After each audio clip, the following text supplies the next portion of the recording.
Hello, everyone. Welcome to a rare Friday. I don't know if we've ever done one on a Friday night, actually. Um, Edition of Two Countries, Two Americas, All Sports. This is episode 129 here on this May 10th, 2024. I'm Nick Hill, as always, from a storm battered Chattanooga, Tennessee, the United States.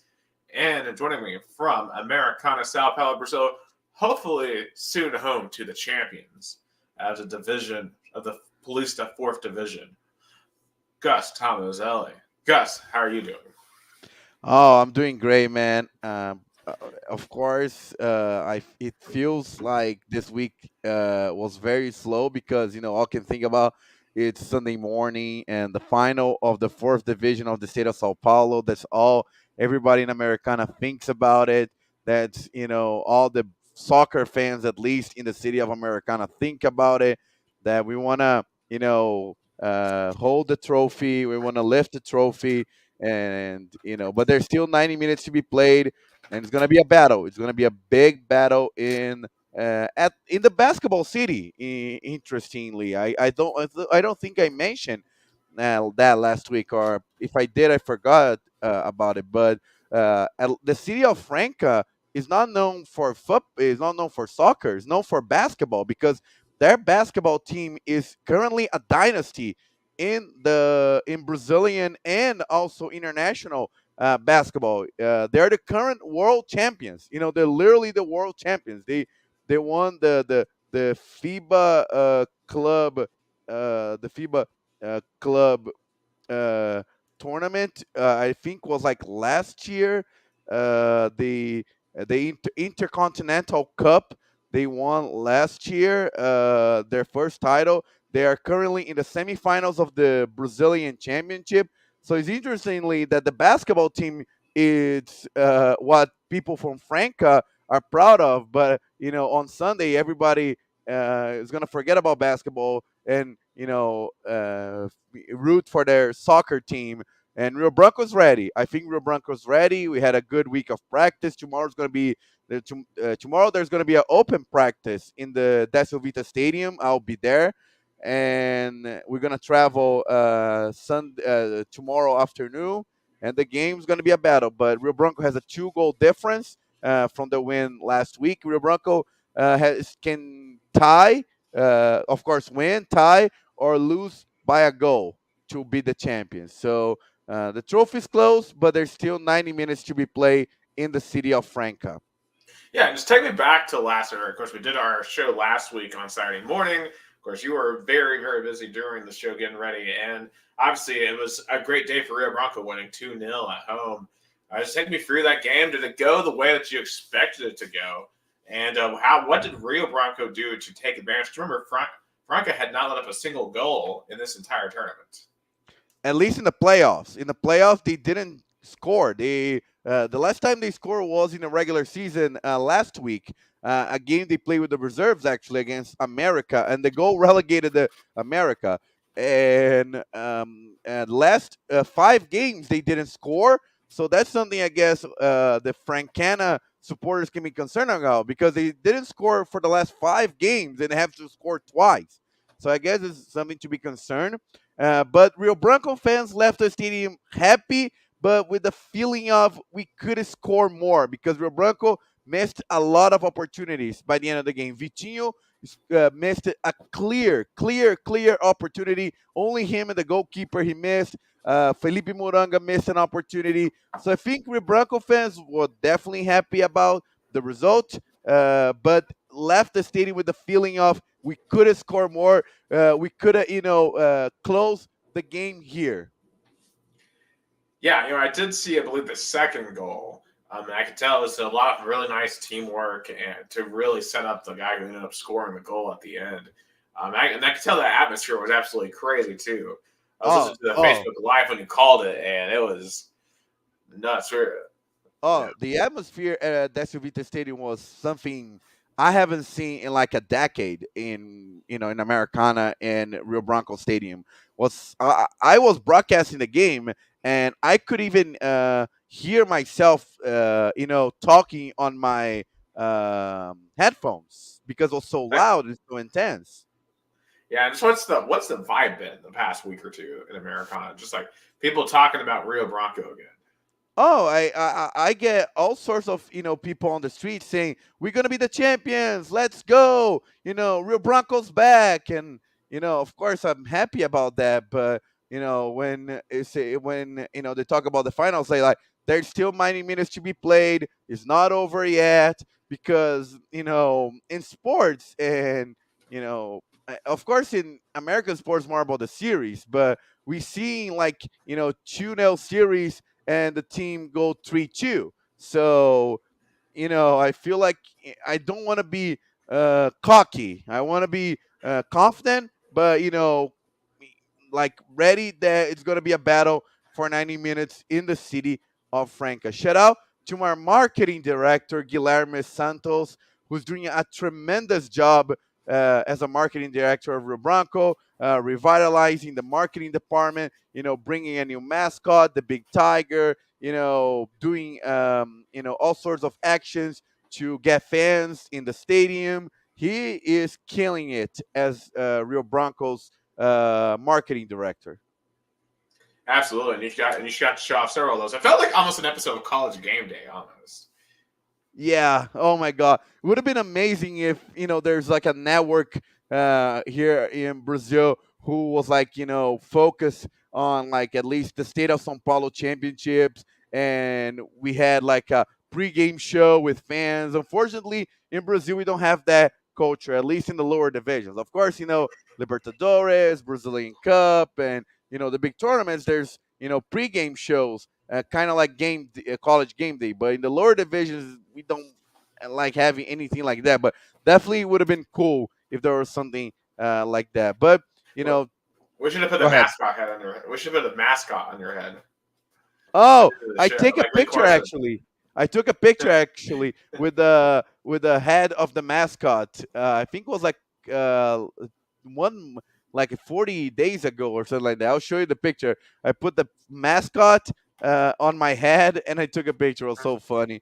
But and it was also is and it's also interesting that Francana fans are not gonna show up as they show in the semifinals.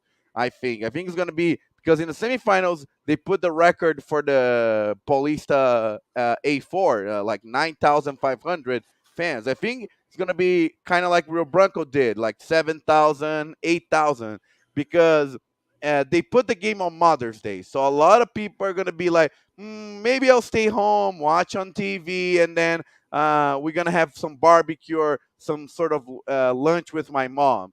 So I think a lot of fans are not gonna show up as they did in the semifinals because it's Mother's Day. Why didn't they just play it tomorrow? My guess, I have two theories. First, Franca basketball team was supposed to play game 4 in their playoff series in the Brazilian tournament against Paulistano. So if they were to play, a lot of people also were not going to show up for the soccer game because of the basketball game in Franca.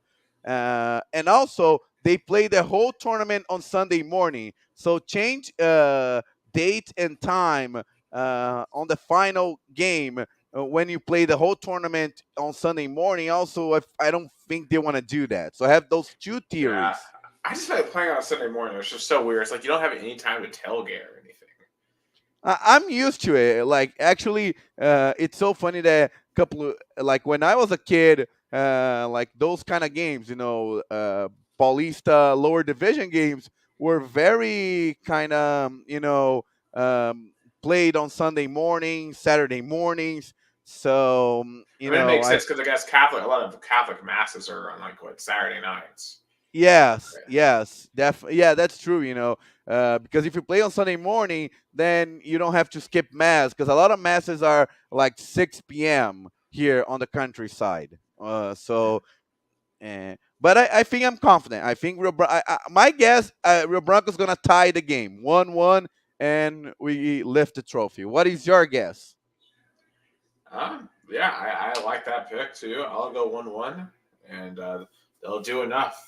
I mean, I wouldn't be surprised honestly if Franco ended up winning by a goal, but that's what Rio Bronco needs. Yeah. Hopefully, they're able to take it in a relatively calm fashion. But in any case, they'll definitely have to be super proud of what the team has accomplished this year. Oh, of course, we're super proud. Like we promotion is already, I think, a big accomplishment. Like everybody say, like promotion is the cake. Now we want the icing and the cherry. Like promotion is the cake. We want the icing and the cherry. Real quick before we move to American topics that we're definitely going to talk a lot about basketball. Flamengo in another crisis, lost in Libertadores against Palestino. Flamengo is like a cycle, like new coach, hopes up, goes down, loses, crisis. Like Flamengo is in a perpetual crisis, I think. Yeah, I mean, you said they were the Dallas Cowboys of Brazilian soccer, and they're just always in crisis. Yeah, and they're gonna looks like Tichy is in really hot seat, and if Tichy loses on Saturday against his former team Corinthians, he might get fired, and Flamengo's gonna have to get another buyout from a coach. It's gonna be like their fifth or sixth buyout from a coach in the last 3 years. I just don't know how Brazilian teams afford all those buyouts. They are addicted to them Yeah, so so much. much, so much, and so that's gonna be a big game for the Brazilian Championship, Corinthians and Flamengo, and it's I think a lot of is on the balance as well. So that's it for Brazilian sports because down in Indianapolis, what a game! Yeah, right now tied at 99 with 6 minutes left. I believe Jason White will be joining us at some point. Of course, you're wearing your Knicks jersey. Of course, he's a big Pacers fan, and I'm sure there's going to be some spicy debate here on how this Yeah, series has gone. Of course, right now New York came into this game leading 2-0 after a very controversial game one, and was set up to be it looks like a controversial game three here as well with some of the officiating calls. But before we get more into India and New York as they play this out, let's talk about some of the other series that are going on right now. So when we last talked to you, we still had the Cavs and the Magic to play Game 7. The Cavs did win that game. Not really too big of a surprise because they were the home team in that game. Orlando, I thought, was valiant in their effort, but they're still really young. So, there's nothing to be ashamed of if you're Orlando. no, I don't think any Magic fan are disappointed. They're like, okay, we made it to the playoffs. We gave the Cavs, who is a little bit ahead of us, a hard time, but they're gonna come back. They're gonna come back. Oh, absolutely. But now the Cleveland Cavaliers, they got to take it to them in Game 1, 420 to 94. But then they flipped the script in Game 2 and won 118 to 94. And now, ladies and gentlemen, we got a 1-1 series. Every starter for the Cavs in Game 2 scored in double digits. You had Chris Levert coming off the bench giving 21. How surprising is it? Because you remember in the first round, we also saw Miami go up and blow out Boston in the game as well. Should it be concerning for Boston that now we've seen two different blowouts in their home court in the playoffs? Yeah, it's concerning because I feel like Boston was supposed to be the team that finally break through because in this decade in the 2020s, the Boston Celtics has been like the most consistent team, the team that everybody say, oh, it's gonna be their year, and their fans are like now thinking about it. Are we gonna make past the semifinals? Is this team good enough? I mean, Jason Tatum is put up good numbers, 21 and a half points per game, 9 rebounds per game. But is that enough? I don't know. I think the Cavs has nothing to lose because the Celtics are the favorite.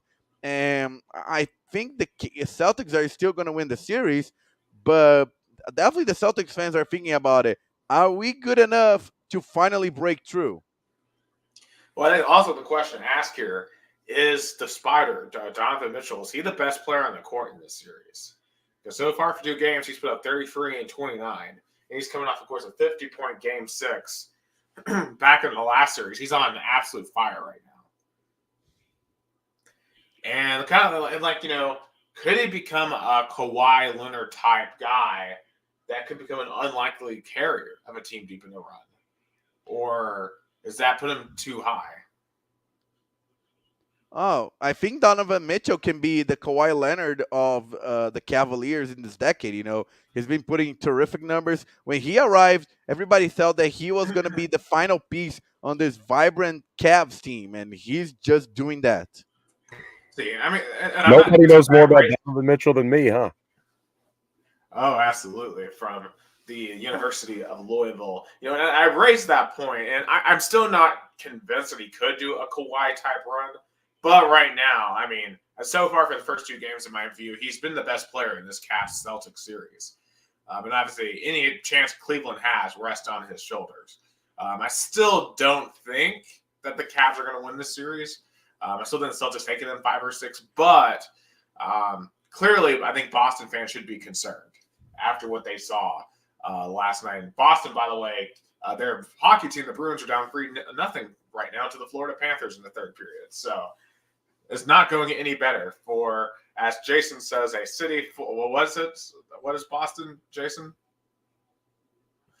I don't know. Talk about they've got their made for horses ass roads. I don't know about anything else. Was that it? Is that exactly? Yep. That is exactly what I wanted.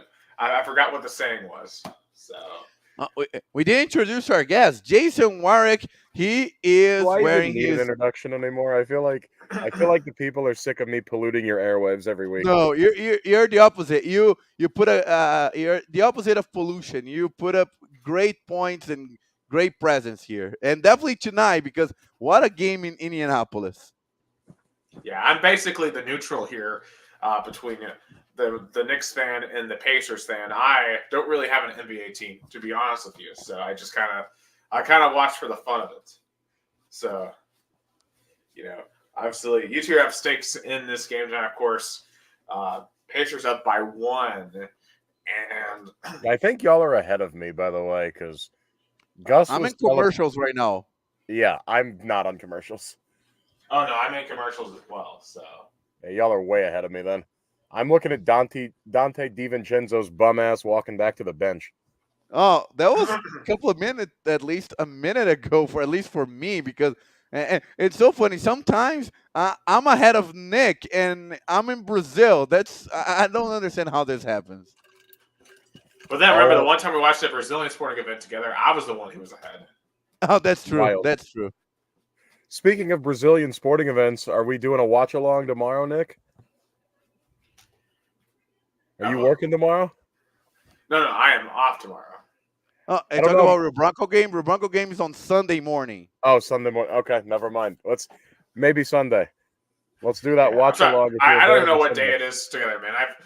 I've worked 22, 23 hours the last 2 days or something like that. So I would say the same, but I haven't really been working. My brain's just been melting. Yeah. Being at home. But I worked on this jersey today, so I'll send you guys pictures real quick, but that was my project for the day, was this jersey. So yeah. So let's kind of talk about, shifting focus to the series, and we'll get to the West here in a little bit. Obviously, Pacers-Knicks coming down to the stretch here in Game 3. Knicks lead 2-0, but that's obviously not without controversy. Game 1 especially. Well, that puts it lightly. Yeah, that puts it very lightly. So I just kind of want your perspectives on Game 1. Because as a neutral, I thought the Pacers got hosed down the stretch. In that game, there were several calls that just did not make any sense from the referees. And frankly, the Knicks got the game. We're given the game there in Game 1 in MSG. So kind of how did y'all see that from your perspectives? Gus, why don't you go first? Because I'm going to be a second when I'm ranting.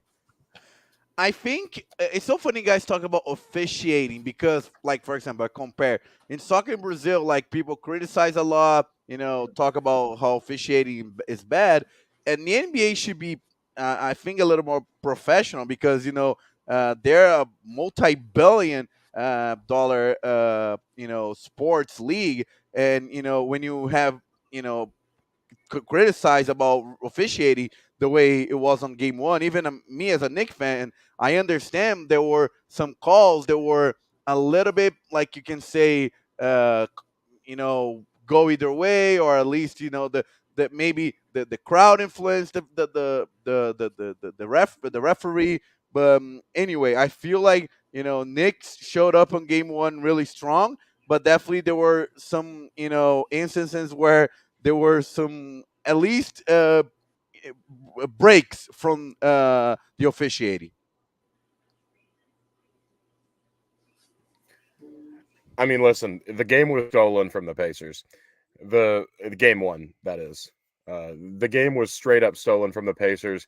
Tyrese Halliburton had a putback bucket that was discounted for a shot clock violation when he did get the shot off on time. There's photo evidence of that.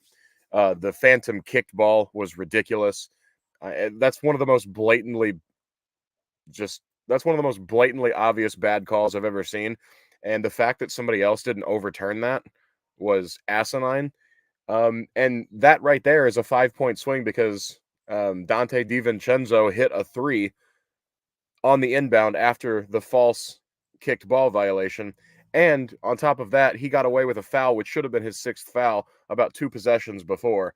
And so everything went against the Pacers in game one. Game two, not as much controversy because the Pacers didn't play very well.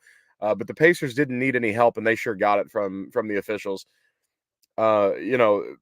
First and foremost, there was I can't remember what the play was, but it was a double dribble violation called on Jalen Brunson, and the referees overturned it.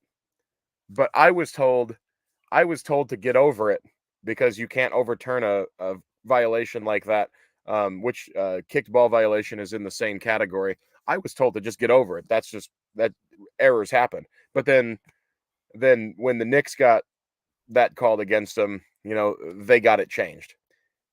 That's where I have the problem. The problem is not that the Pacers haven't been outplayed, because in game two they absolutely were. Now game one, like I said, I think was stolen from the Pacers. But the Pacers have been outplayed, and the Pacers, they're a young team, and there's a lot of learning to do. And the fact that we have made it far is astonishing, but at the same time, I want my small market team to have the same shot that New York gets. And the problem with the NBA is, like Gus said, it's a $1 billion business. And the problem is Indiana doesn't bring the same TV revenue that New York brings. And so New York's going to get the favorable calls because that's who they want to be in the conference finals, if at all possible. They want New York versus Boston in the East in the conference finals. I understand. But it can't just be like, it can't be that obvious. And now tonight, I think it's been a little bit better. I've had a few that I thought were just terrible, but I've also had a few that went our way that probably Gus would say the same about. So tonight I've had a lot less to complain about than I did in especially game one. But I think the Pacers' response to it was perfect. The players said, we can't leave it up to the officials, which is true. The Pacers have to play better, and game one should have never been close enough that the officials could dictate the outcome, and that's on the Pacers. Now, with that said, Rick Carlisle absolutely had to say something to put the spotlight straight on Adam Silver's forehead and say, hey, look, the small market thing is really getting blown up right now. And so I think the Pacers' response was great. And with that said, I expect the Pacers to pull away and end up winning this game 3. And when I'm there in the building for game 4, I anticipate getting the series tied up. And let me ask you this, Jason. Like, of course, there was a lot of backlash from Pacers fans and the coaching staff.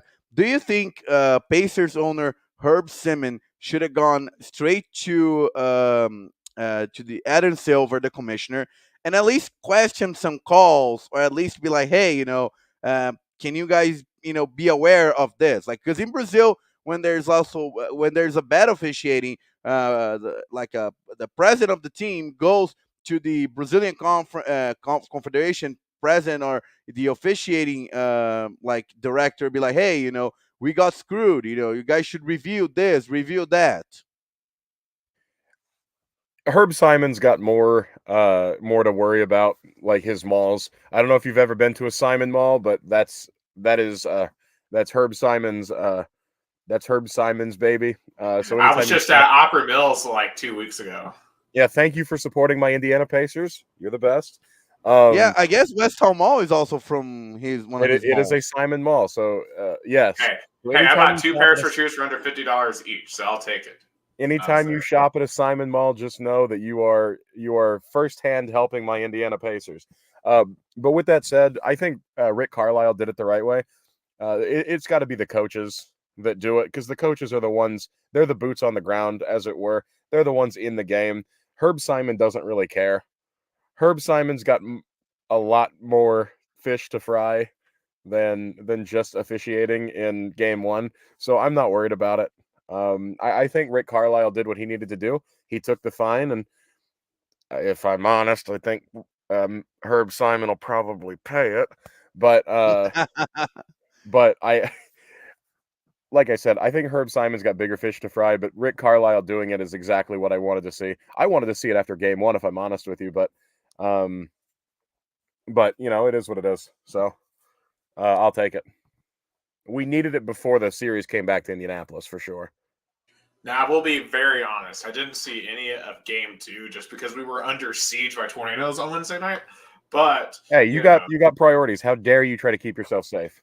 Yeah, but definitely just looking at, I guess, the recap of it, because I can tell y'all we're ahead, and the Knicks kind of made a run tonight. Look, you can just check my Twitter, and you'll see how the game went. Yeah, but it definitely seems similar. Do you guys see now this play? The Pacers review, and I guess the ball was like really between the two guys on Knicks and the Pacers. I couldn't hear the TV. I was listening to you, but I see Jalen Brunson complaining about something. What's new? That guy never stops complaining. Jalen Brunson, it's an interesting guy because I guess there's a debate now whether or not he's a superstar at this point. And obviously, he's had some he's not big performances. He's not. And so the comparison that I made a couple weeks or a couple days ago, excuse me, was how is that not a foul? Jesus, because it was on the Knicks. Probably. No. That should have been against the Pacers. I gotta be honest with you. Well, hooray, we got a call. But Jalen Brunson is a good role player who is having his own Linsanity run. And I said that, and somebody else countered with, he's more like Isaiah Thomas on the Celtics. Now that I can get behind also. I like Jalen Brunson. I think he's a talented player. The problem is he flops so much, and he complains about everything, and he initiates contact in awkward angles that are unnatural, and that's why people don't like him. That's why people think he's a foul merchant bum, myself included. He's a talented basketball player. He doesn't need to rely on those things, but people hate him because he does. And anyway, with that said, I think the comparison to Isaiah Thomas on the Celtics is very apropos because he is a guy who has historically been, a good role player. And, he's started to hit his stride this year. But that's kind of the same thing that Isaiah Thomas did. And after about a year or two with the Celtics, he kind of faded back into obscurity where he came from. And I think the same thing's going to happen with Jalen Brunson. Not that I don't think he's a good basketball player, but Isaiah Thomas was also a good basketball player. He's not a superstar that can just take over a game, not consistently. And I will stand on that. I think the Knicks are missing a superstar that can just take over a game consistently. They'll say it's Jalen Brunson, and, that's fine. He's done very well for himself this postseason. But long term, I think you need to have – I think Jalen Brunson is a great number two. He is like – he's like Danny Granger on the Pacers after the Pacers drafted Paul George, or Luol Deng on the Bulls when they had Derrick Rose in his prime.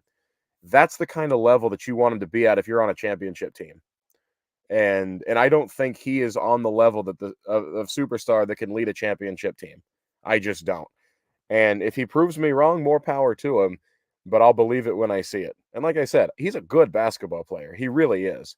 But I don't think he's on that level. But tonight, DiVincenzo is kind of taking over this, kind of primary role. He's been. Josh Hart has 43 and 18. Josh Hart also has about 7 fouls, but what do I know? I'm just a hater. I don't even know. Where are you guys even at in the game right now? I am 145. I'm at 145, and Tyrese Halliburton's holding his head. Yeah, 145 as well. Oh, Oh, all right. he missed a free throw.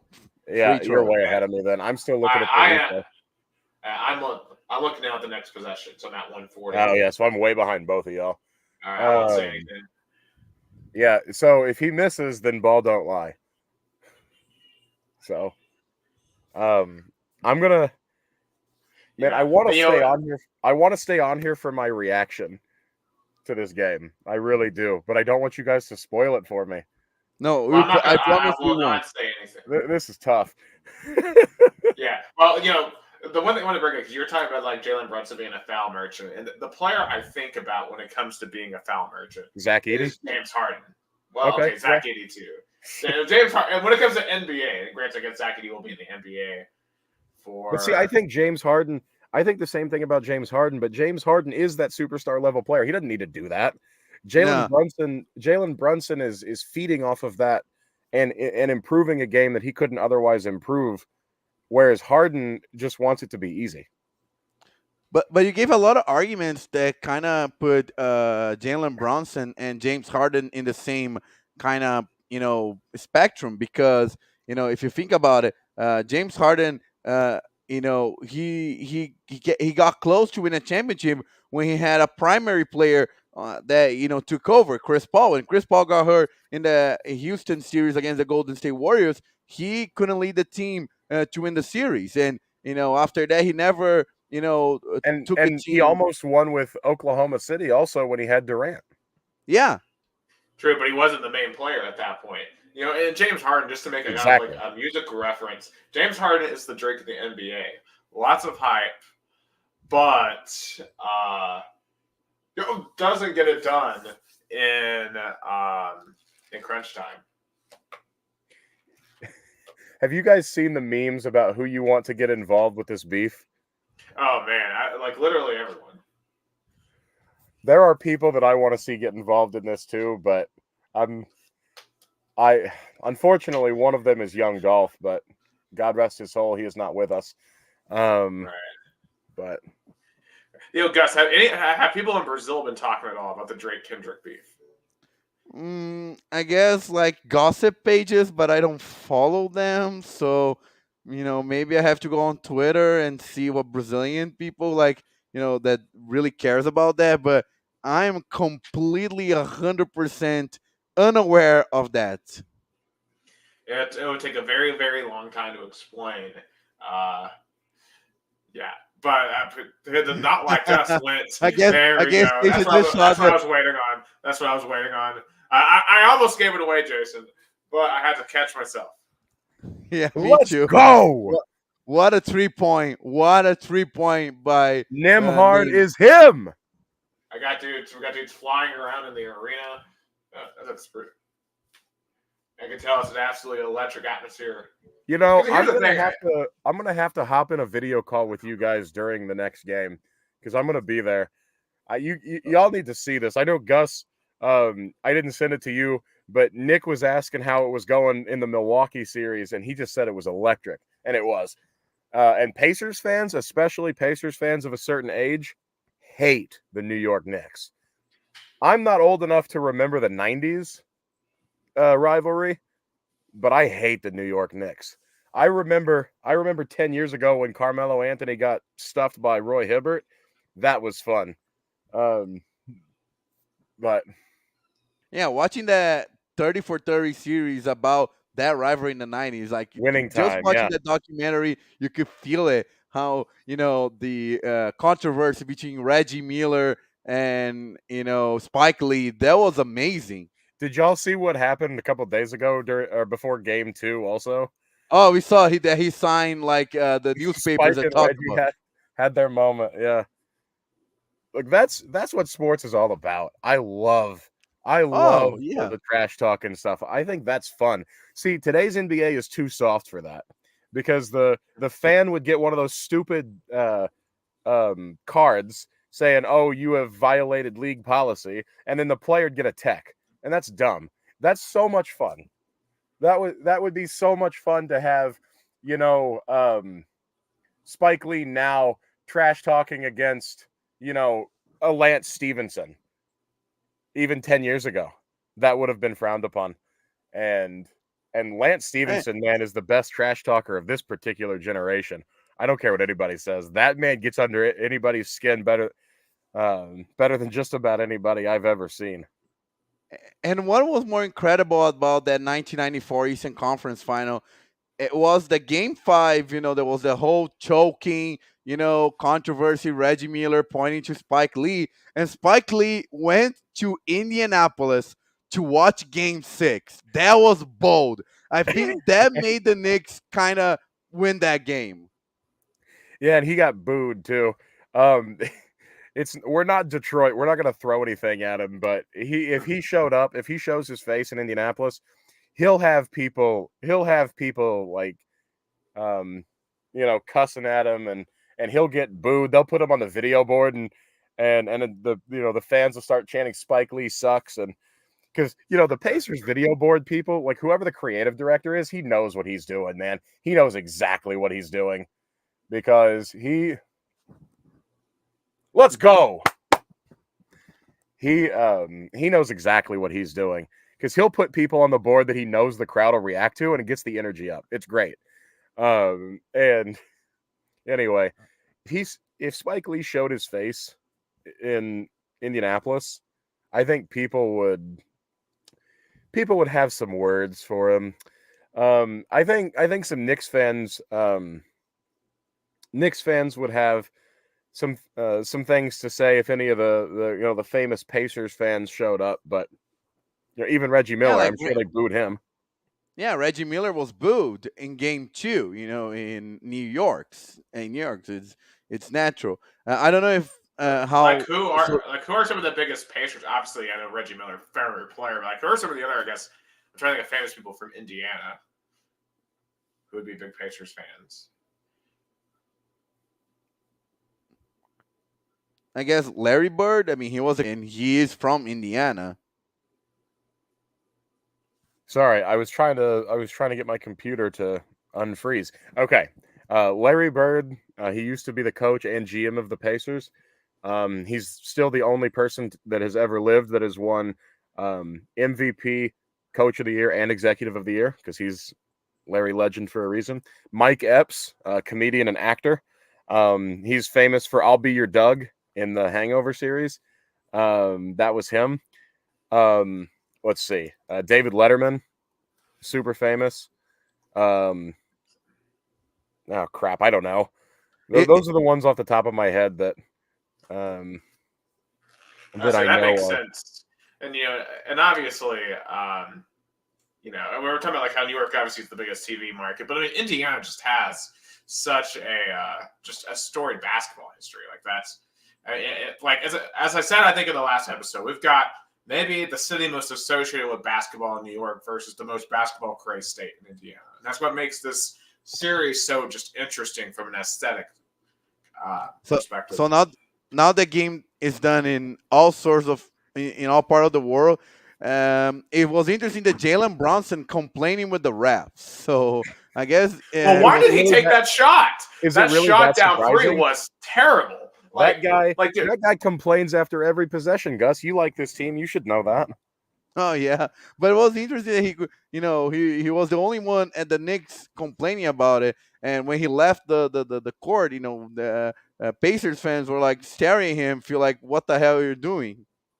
Pacers fans are sick of him because all he does is try to initiate contact and to try to draw fouls, and he pushes off and clears out space every possession, and he doesn't get called. But every time somebody breathes in his direction, it seems it's called for a foul. And so Pacers fans are sick of him. Pacers fans are sick of him just like they were sick of Pat Beverly and Damian Lillard in the last series. And speaking of, IMPD is investigating Pat Beverly for throwing the basketball at 2 different fans. They probably won't charge him with anything, but they are investigating him, and I think that's hilarious. Oh yeah, I mean that's that was definitely going too far by him. He's got to get some anger management or something. Now, Gus, have you seen that video? Do you know what I'm talking about? I'll check it out. Okay. Well, basically during a game, or it was when they were getting eliminated. It was the end of the game, game 6. Pat Beverly threw a basketball at a fan and missed. It hit a different fan, and that person threw the ball back to him, and then he threw it at somebody else and hit this woman in the head, like threw it. And I'm a little Man, he was surprised that suspended there for hasn't 4 been. games. It was right after the game when he was mad. I'm a little surprised I haven't seen a lawsuit against him for that, or that person hasn't pressed charges. Yeah, just definitely a crazy situation there for Pat Beverly. But obviously, big one tonight for Indiana. Now it's a 2-1 series. So game 4 on Sunday is obviously not going to win. No, I just saw the video. It's way over proportion. I think it's way like of course I understand that the fan the Indiana the Pacers fan kind of throw the ball at him, kind of provocative, but the way he threw it was like a little bit strong, but it wasn't anything like He aggressive threw it at at 2 least. different people, Gus. Mm, He threw it at 2 different people. I think 4-game suspension is fine. I think it's fine. Well, there's no 4 games to suspend them for, Gus. They're eliminated.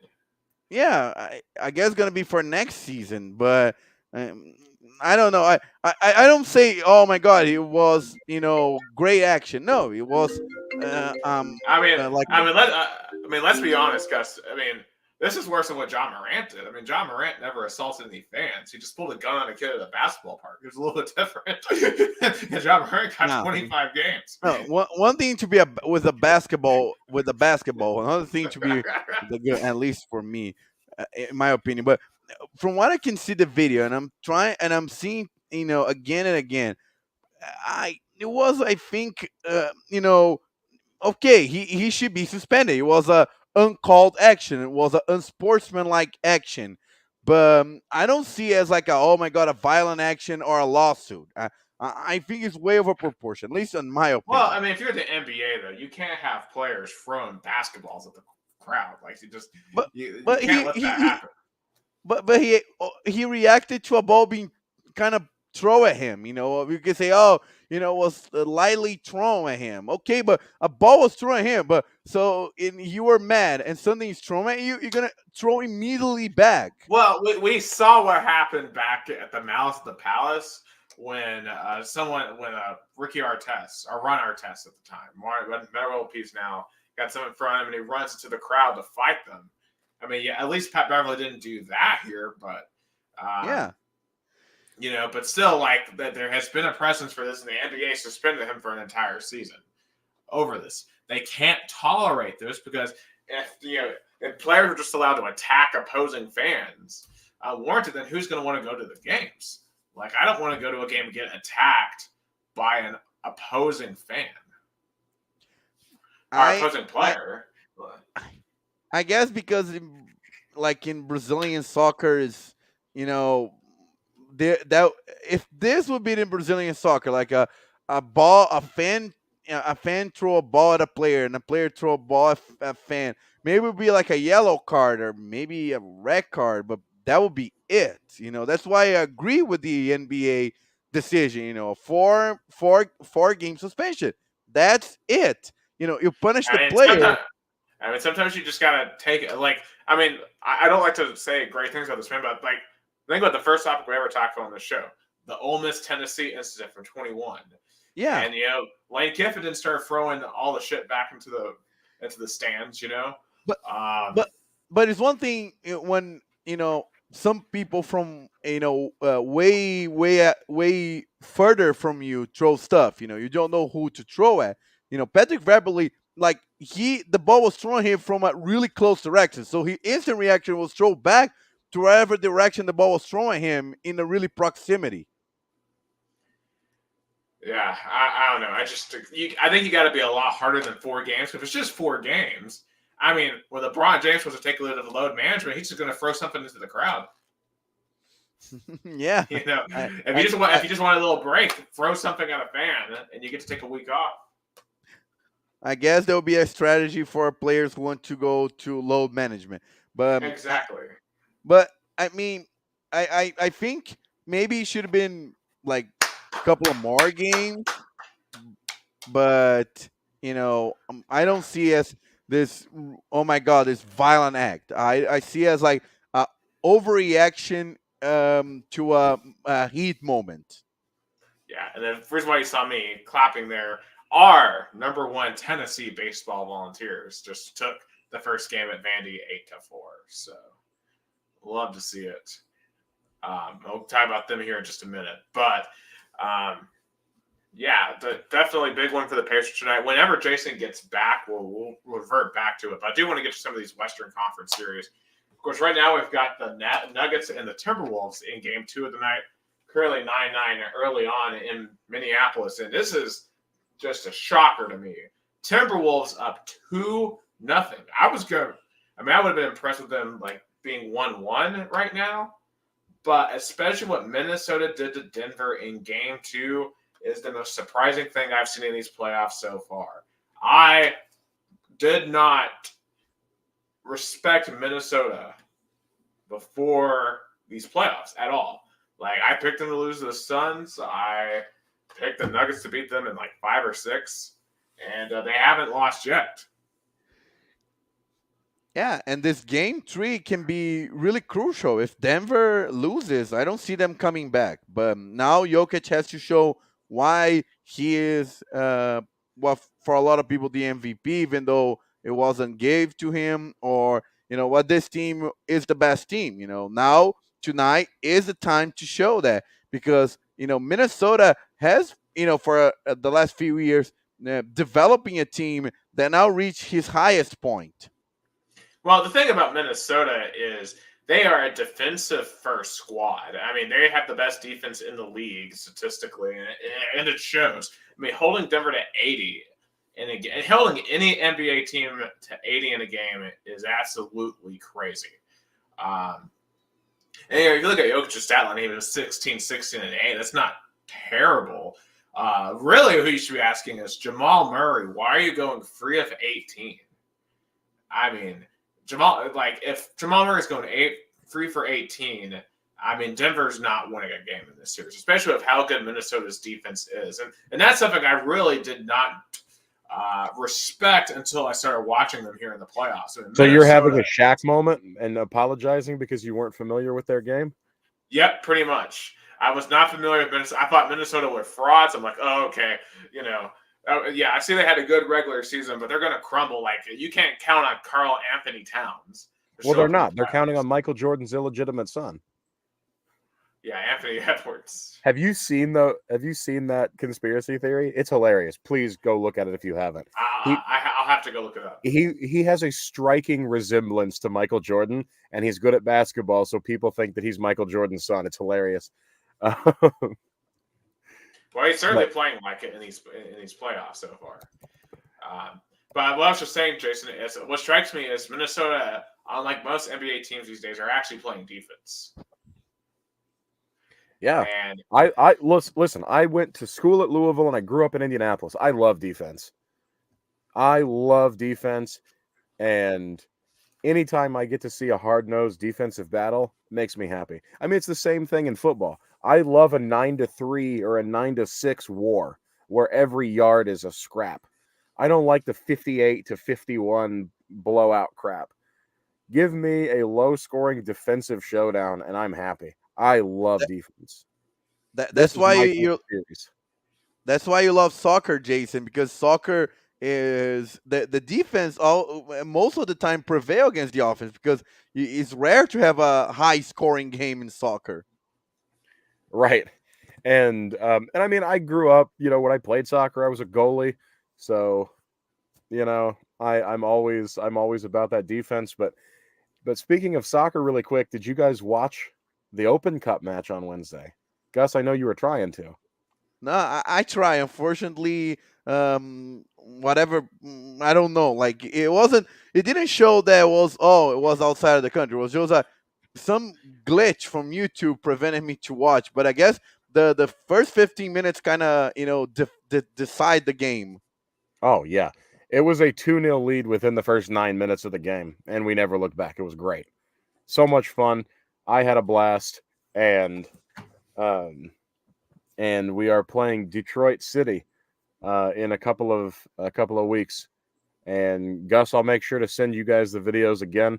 Oh, that was so much fun. We'll be Yeah, back in our normal who needs stadium. MLS? Who needs the MLS to have a good Open Cup? Do what? Who needs the MLS for the Open Cup? No one. Yeah, I mean the MLS teams that are playing get beat anyway. Detroit beat the Houston Dynamo. Lou City almost beat. LOL, Lou City. They almost beat Seattle Sounders, but they didn't. So you hate to see that. Just hate it. No. But Indy 11's going to go and beat up on Detroit City, and I mean we got 4 more games to win the first trophy in almost a decade for the club. So I'm excited. Now, I did want to ask you on Indy 11, just the situation right now with the stadium and where things stand with that. Because I know that's been like your big push now for like 2 weeks surrounding the club. So even today, there's always news dropping. So I'm going to tell you what I know as of Wednesday, because Wednesday was the last deep dive I did, and I asked a bunch of questions to people that knew more than me while I was there. It's basically a showdown. All right, who, is MLS, going to come in and take over and force Indy 11 to fold? And to fight that off, Indy 11 got £1 billion or $1 billion investor pounds. I'm so used to talking about football, and then when I have to talk about soccer, it's a little different. But anyway, a guy that's worth $1 billion invested in the club wants to help build the stadium, and so it's gonna be a showdown. But today I heard some more rumors that that this guy is actually like trying to he's trying to get he's trying to get into MLS also. And look, we don't want to go to MLS, but if we go to MLS, well, I don't want to go to MLS. A lot of people do. A lot of our supporters are against MLS. MLS is a cancer, in my opinion. But I think that, if MLS becomes inevitable, it needs to be Indy 11. Because if MLS comes through and kills off Indy 11, a lot of our people are not going to support the club because they killed our club. Like, our club is Indy 11. And if Indy 11 folded organically and then MLS came in, sure, I'll support that. That's Indianapolis. But if your MLS club comes in and kills off my club, like, we're going to have a problem. I'm not going to like that. And so they're worried because they know we're serious. Like, if you kill off our club, we're going to revolt against the new team, and without us, you have no support. And because that's another thing about Indy 11. I don't know if you guys knew this, but the Brickyard Battalion, the supporters group of Indy 11, actually predates the club. The supporters group was founded to try to get a club in Indianapolis, and then we got it, and we've invested 11 years into the club, and now we're fighting for it. And so if MLS comes and MLS becomes inevitable, it needs to be Indy 11. Like that, it needs to be our badge. It needs to be our colors. I don't want some Indianapolis FC bullshit. This is my club. Indy 11 is my club. And if you're not Indy 11, I don't want anything to do with you unless Indy 11 folds independently of you. Because if you come in and you cause Indy 11 to fold, good luck. Because the people that support Indy 11 won't support you. That's really where I'm at.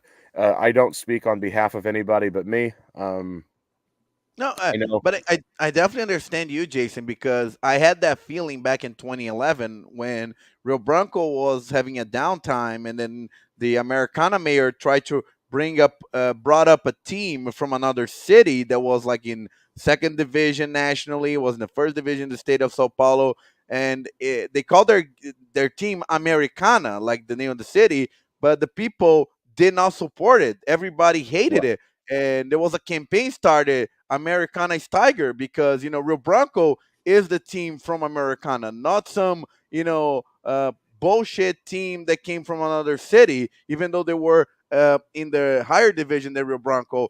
My team is Rio Branco. Rio Branco is the team that I rooted for in Americana. So Hey, I boys, get your feeling, Jason. I appreciate you guys asking about it. Indy forever, forever and always. I hate to do this, boys, but I got to get going. I'm going Aurora hunting. Whoa. I just got the notification.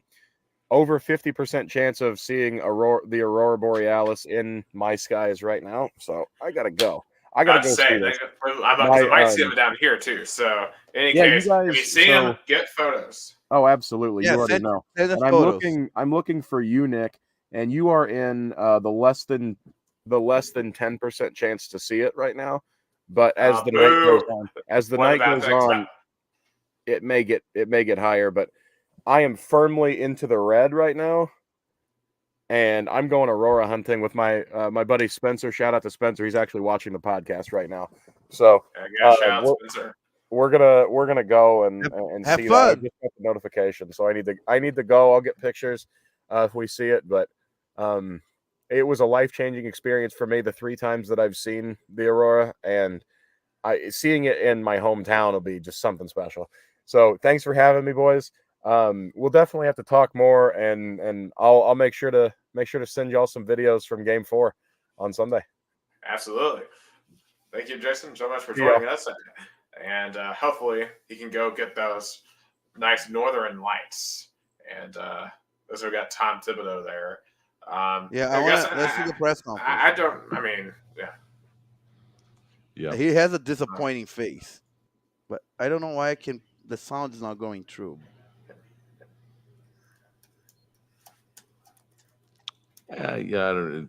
They beat us to the ball, but I thought we did a lot of good things. Guys stepped up. We got a 9-point lead there, and then we had a couple plays that we got a little loose on, but for the most part, I thought we played a really good game. And hey, look, you got the goaltend, you got the charge. I mean, that's the way it goes. Nemhard had no points entering the fourth. You just tip your cap when a guy makes a 30-foot three like that with the game on the line. That's it. I thought, they had Halliburton had the ball. He had it going pretty good. We double teamed. We had good rotation. He made a tough shot. Tom, loud. Sorry. Tom, you always say you don't really care that much how a game is called unless it's called evenly, consistently. Do you think it was?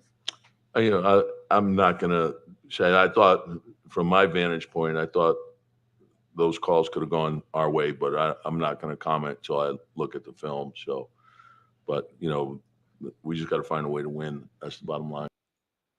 That was Thibodeau, Nick's head coach. Interesting point he had there. Some calls could have gone Nick's way, but he was not going to comment on refereeing.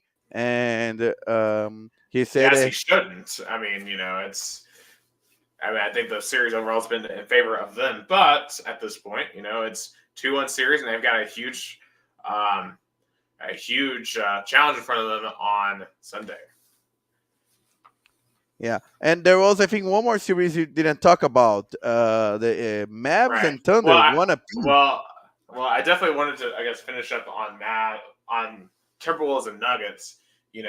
How big of a chance do we have for Denver to come back here? Because I still really like their chances, but Minnesota is so much better than I thought. And Minnesota might be the most well-rounded team I've seen in these playoffs so far. I think they're the best team right now. Yeah, Karl Anthony Towns is dominating Game 3 right now. They are killing it, and the crowd in Minnesota is going nuts. So yeah, I guess Minnesota hasn't won a title since like the Twins in the early '90s or something. So I think they beat my Braves for the World Series. Actually, if I'm not mistaken, the Vikings have never won. The Timberwolves have never won. The Minnesota Wild have never won. So Minnesota, Minneapolis is probably the unluckiest sports city in America. Oh, talk about the they got close, and they isn't like the the Vikings lost in the NFC Championship to the Eagles, and if they had won that NFC Championship, they would have played at home in the Super Bowl. Right, and they've had some worse losses, like when the whole Bounty Gate situation of the New Orleans Saints, they were in overtime. In 1998, they had the best record and best offense in the league with Dante Culpepper, Randy Moss, but More Anderson, who had not missed a kick all year, missed a kick against an early Michael Vick-led Falcons. Actually, no, this is pre-Michael Vick Falcons. The Falcons went to the Super Bowl that year. So, so the Vikings have had some horrific losses, but Minnesota right now is in a great spot. Honestly, at this point, I think the Wolves are going to take this series. Oh yeah, if they won Game 3, I think it's done. Maybe Denver can come back and win like 1 or 2 games, but I think if Minnesota wins tonight, they're gonna pretty much kind of get the series on their way. If it's gonna be like 4-1 or 4-2. Yeah, but as you mentioned, Gus, that last series, it's West Conference, but it's really kind of in the middle West, to say the least. Here, I mean, think about this: there's no teams west of the Rocky Mountains left. Yeah, I mean, Denver's right at the Rocky Mountains. Yeah, California is out of the playoffs. So weird because for a long time, Lakers and the Warriors kind of were present in those late stages, and we had the Sacramento Kings for a while, but no California teams. Yeah, so truly no West right now for sure. But as you mentioned, OKC dominated Game 1. But then Dallas came back and got Game 2. And what's interesting to me about Dallas's win in Game 2 is it wasn't really Luka and Kyrie. Now, Luka had 29 like he normally does, but PJ Washington, the Kentucky product, had 29 as well. So, and we talked about this, could anyone produce outside of Luka and Kyrie? And, well, PJ Washington said, yeah, I can produce too. And if that can happen more for Dallas, especially on a night where Kyrie Irving went 2 of 8 shooting, Dallas has a real shot to win this series. Yeah, I think Dallas has more experience. The Thunder has more, they have a more vibrant team. I think that series is going to go to 7 games. I think that series is going to go to 7. Right, and it's just, I think for Oklahoma City as well, I think Chet Holmgren needs to do a little bit better, only 4 of 12 there in Game 2. Josh Giddey, only 3 of 6. And obviously Shai Gilgeous-Alexander is going to have to be the dude there because he is the superstar for OKC, and he is going to have to lead them to the promised land there. So I still like Dallas in 7. I really like Dallas in 7 in this series. Yeah, I go with you. I think in the end, the experience of Kyrie and Luka is going to be the decisive factor. I think Dallas is going to go to 7. Yeah, so right now I would say probably New York, Boston, and then Dallas and Minnesota.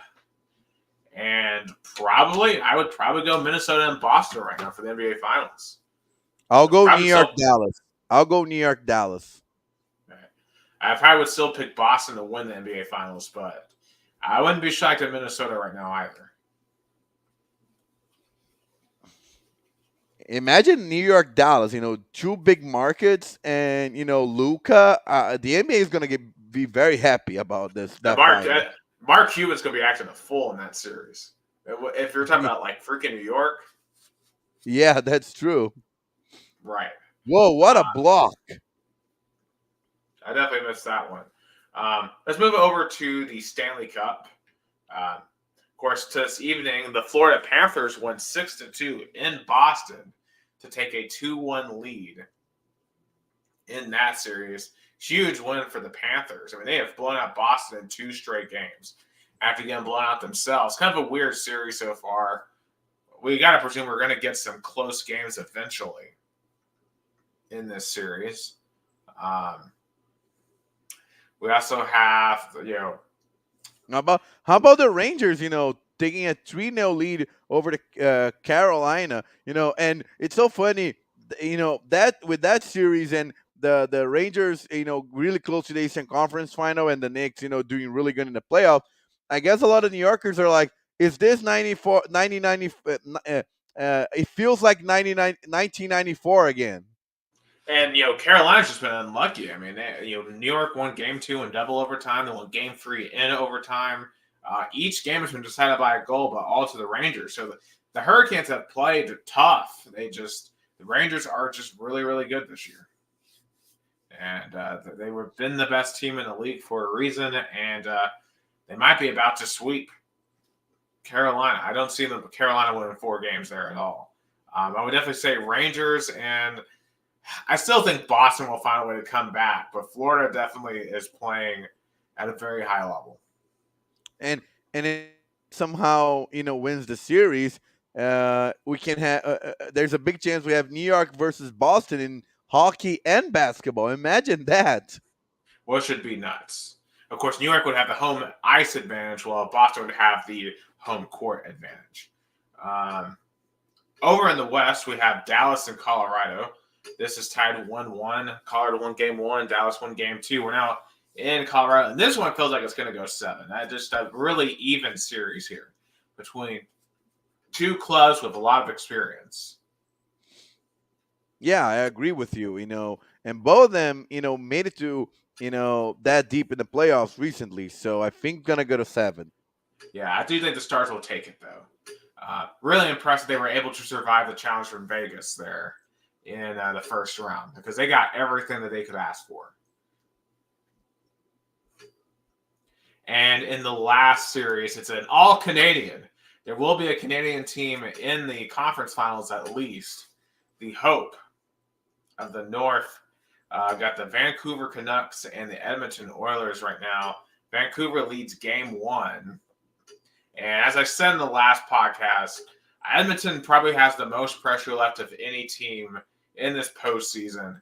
And I don't know. I think it's going to consume them. I like Vancouver to get this in 6. Because Vancouver, in all honesty, got outplayed by Nashville in the first series. It's just Nashville combusted on themselves. It's a complete joke of a series by Nashville. They could not find ways to close games out.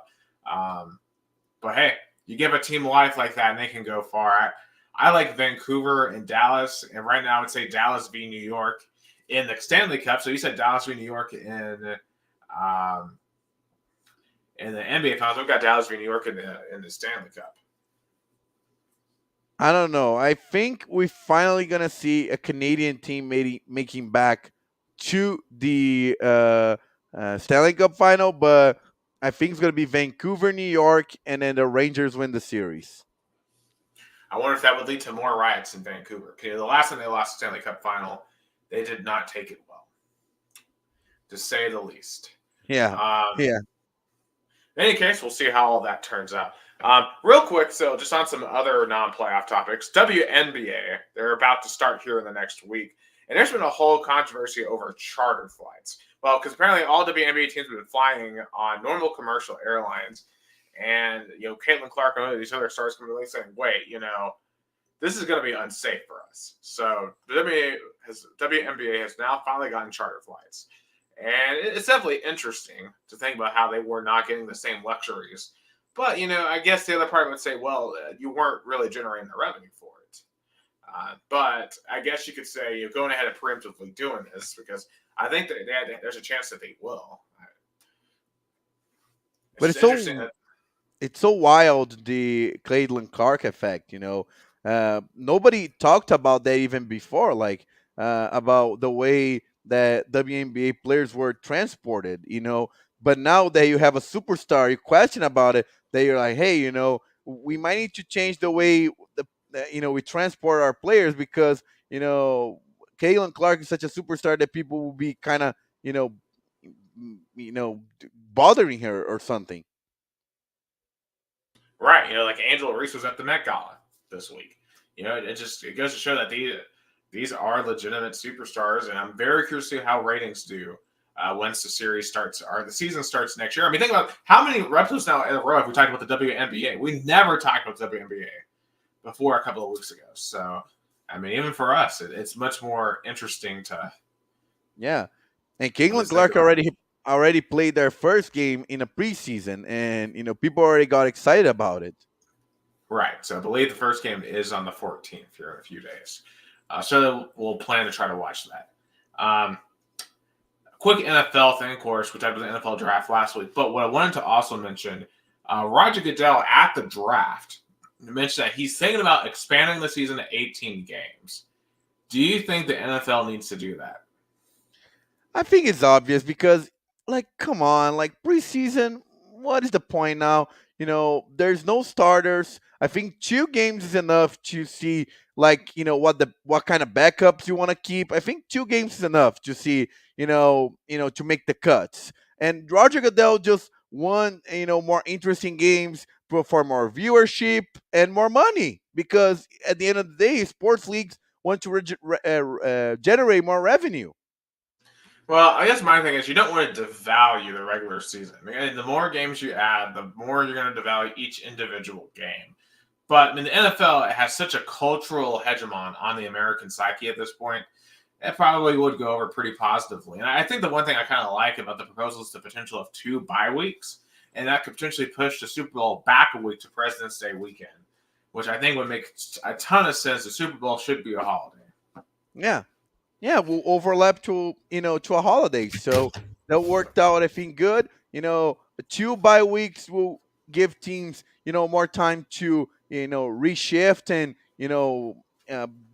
because I think bye weeks are important. For example, the Tampa Bay Buccaneers after the bye week, they made into the team that won the Super Bowl. So I think 2 bye weeks will make the teams, I think, better. And 18 games, football fans are going to be happy with one more game that matters, that counts, because 17 to 18 I would agree if you like football goes from 17 to 40 games. You're like, okay, now you're devaluing.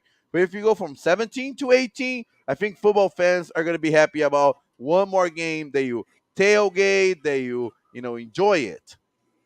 Yeah. Also, we'll look to mention the Denver Nuggets, I think, have remembered how to play basketball. They're up by double digits right now in Minnesota. So, curious to see how that turns out. Yeah, what a performance by Murray. Yeah. Jamal Murray playing really good. So, I alluded to this earlier, but the Baseballs did win 8-4 tonight after achieving a number 1 ranking for, I believe it's the 3rd time under Tony V that we've gotten to number 1, or this is the 2nd time. But obviously, huge accomplishment for the program once again. In a year where it feels like we don't really have the pitching either to get back up to 1. Because I don't think this is his best team by a mile, but still, just goes to show how good Tony Vitello is as a coach, and especially with the offense that he has. I still don't know if I think Tennessee should be considered a favorite to win the national title because of the pitching, but clearly we have the offense. But typically when it comes to the postseason in college baseball, it comes down to your pitching. But still, Tennessee isn't as good of a shot as anyone at getting it done. Do you think with this accomplishment, the way Tony V, brought this program, this baseball team, back to relevance, as you mentioned, 3rd time in program under Tony V, ranked number 1. Do you think he has a successful run in the College World Series, even win it? Do you think maybe MLB team might consider him? Because in college baseball, it's a different game. It's a totally different game in college than MLB. At least I think. Granted, I'm not a baseball expert, so I don't know how much the college level translates to the MLB. But the way you have to do rotations in college versus Major League Baseball, I think Tony V is clearly fit to be a college guy, and he couldn't do the stuff that he does now at a major league team. That's a good point. But in terms of, I don't see him leaving to go anywhere because I don't see any program more, like relevant or be more appealing to the Tennessee Volunteers right now. Oh, yeah. I think he's just fully in the culture. People love him. He might be, people love Josh Heupel. People love Rick Barnes. I think Tony Vitello is probably the most universally loved coach in Tennessee. Oh, yeah.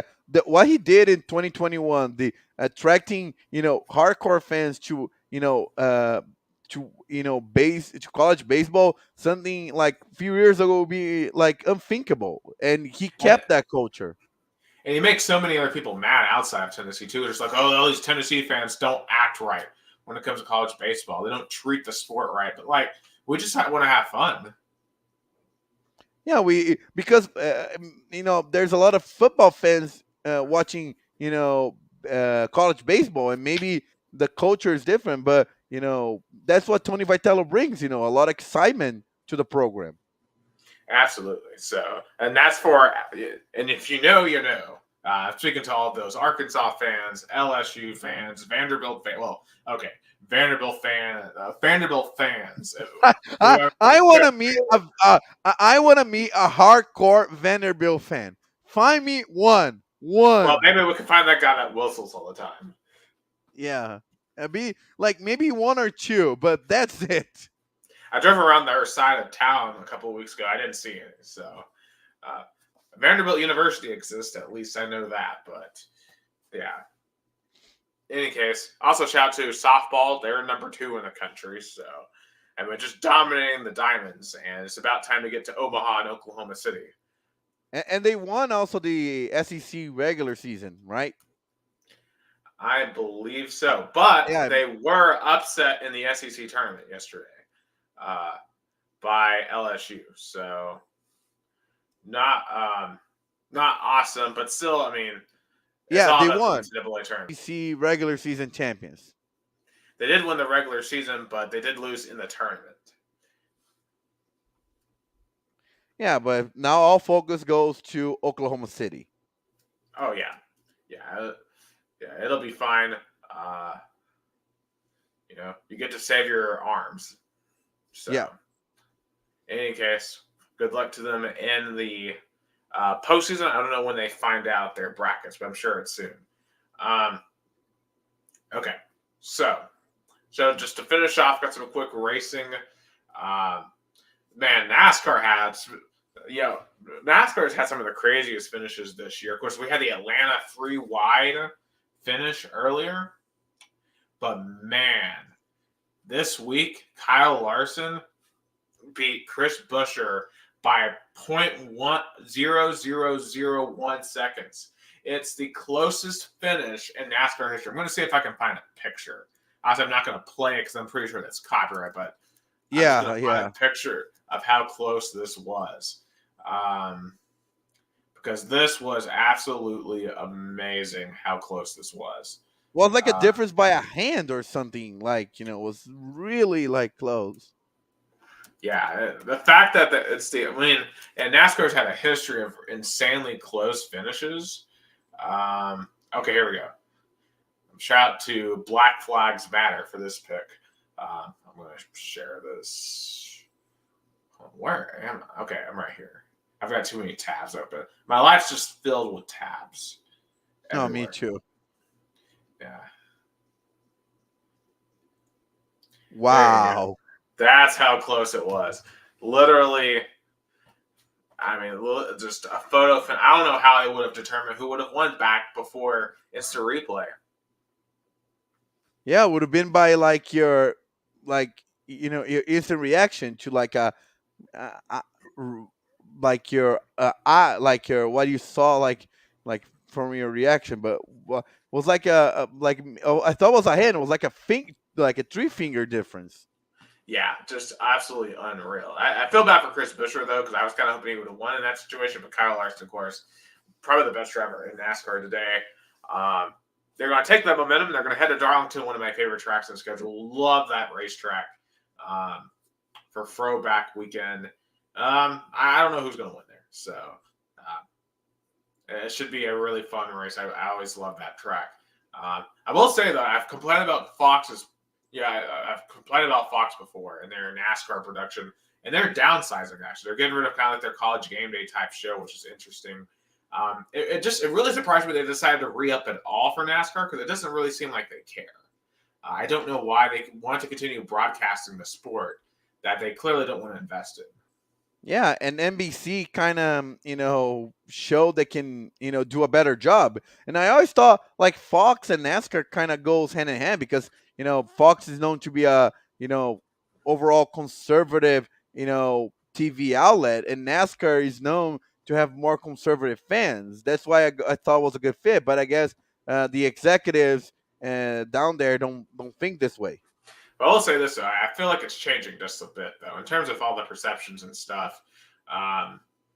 I think there's a lot of the younger fans are definitely not of that mold. So I'll be curious to see how NASCAR evolves in terms of a fan base over the next couple of years. Speaking of younger fans, F1 was in America too this week, and it feels like no one cared. All the hype that F1 had is dead. No one cares about F1. Carlos Sainz did win that race in Miami, but I heard no one talk about it. Like, I feel like in the past, everyone would talk about F1. At least like 2 or 3 years ago, I should say it's lost all the hype. Oh, So I agree. NASCAR has I clearly agree. won. Yeah, NASCAR in Brazil too. won. In Brazil too. Like it was, I watched a little bit. It was fun. It's fun. Like it was funny that a lot of TV reporters that were covering the race did their live shots inside Hard Rock Stadium. So that was funny. Like if you watch the TV coverage, it felt like they were like covering a football game, not a F1 game, because they want to do their live shots from the football stadium. But I guess and it's hard to because 3 years ago you had a really good rivalry between Verstappen and Hamilton, and now that is kind of dead. So that's why people kind of turn off a little bit. Yeah, I don't know how you fix that if you're F1. It's just bad. NASCAR just is kicking their butts and everything. So yeah. So hey, I'll rock with my motorsport. IndyCar too. IndyCar's doing good too. And you wanted to, and Columbus Crew has advanced to the CONCACAF Champions Cup. Who are they taking on, Gus? Oh yeah, they did an impressive game down in Mexico, winning 3-1 against Monterrey, and they're playing against Pachuca. They eliminated America, so the final is going to be on June 1st. A one-game showdown at Estadio Hidalgo in Pachuca. So it's going to be a one game in Pachuca. So it's going to be hard for Columbus because there's not going to be a game, for Columbus to, a home game for Columbus. There's going to be only a home game for Pachuca. But I think Columbus is capable. They just eliminated Monterrey in Mexico. So they are capable of, winning the CONCACAF Champions Cup. And they will be the second American team in this decade to win the CONCACAF Champions Cup. And that's impressive because, if you think about it, in the last 20 years, Mexican teams dominated the CONCACAF Champions Cup. And now we see American teams, kind of, fighting and, getting to the finals.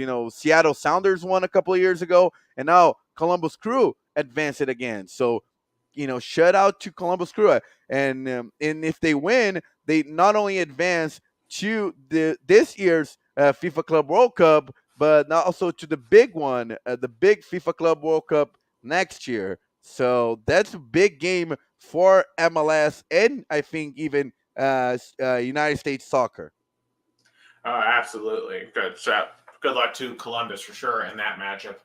So the Denver Nuggets have really remembered how to play basketball here. It's going to wrap up the show here, up by 18 right now in Minnesota. So we might have a series once again there between the Nuggets and the Timberwolves. Curious to see if they can finish this one off today as Nikola Jokic gets a ball stolen from him. So maybe Minnesota can do something.